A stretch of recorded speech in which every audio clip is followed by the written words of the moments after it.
Andre, there was quite a run up the hill at Simola a few weeks ago at the Jaguar Hill Climb.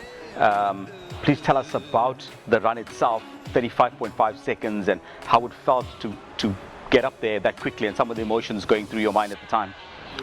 Now, the final run was, if one say emotional, it was more focused. Sure. The emotion come afterwards. Yeah. At 3 o'clock in the afternoon at Simola, the sun actually drops down and the complete track is in the shade. So Fantastic. It changes quite from the morning to the afternoon. So with that final run, Robert Volk ran a 37, which was as quick as what the Dallara ran last year.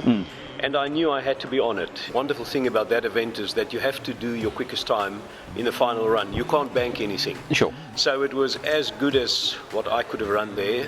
It was a fantastic run. The crowd was in it. Yeah. And when I went across the line, I knew I was there or thereabout. So it was a good one. Fantastic. Can you tell us more about this special little car of yours? Yeah. The British Hill Climb Championship comprises many specialist manufacturers. A company with the name of Gold from the early 2000s started developing cars, building, in their view, the ideal hill climb car. Made specifically for such an event. Absolutely. So Yeah. this car is 70 kilograms lighter than a Formula One car. It Wow. weighs 455 kilograms.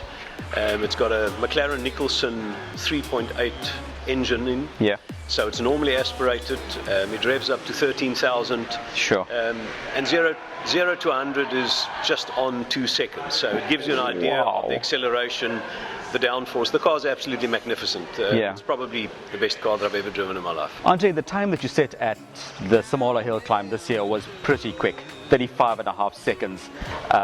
There was a genuine A1 Grand Prix car there driven by a single-seater specialist, Ferrari-powered car that essentially was an F1 car from a few years ago, and you were a good 2 seconds quicker. At 35.5, do you think anybody's going to go quicker up that hill in the years to come? Records are there to be broken. Robbie Volk, a friend of mine, Yeah. very able driver. They had a challenging weekend. It was a fantastic time for them, but I think this car was just far more suitable for the event. The weight of it, you can't really beat that. So Sure. Can one go faster? I've no doubt that one can move it Wow, downwards. really? Whether it's in my hands, I'm not exactly sure. That was about as good as what, I'm an amateur driver. Yeah. That was about as good as what I can do. Maybe there's a half a second or so in my hands that one can go quicker. I've looked carefully at the video footage. It wasn't really a mistake, but you will see that I had a healthy measure of safety on the track. Yeah. One has got quite big obstacles there. If you make a mistake, it's going to be very hurtful. So I think one can go faster.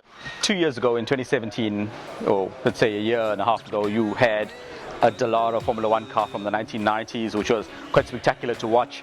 It almost looks like a Ferrari Formula One car from the era in red and white with the Cosworth engine.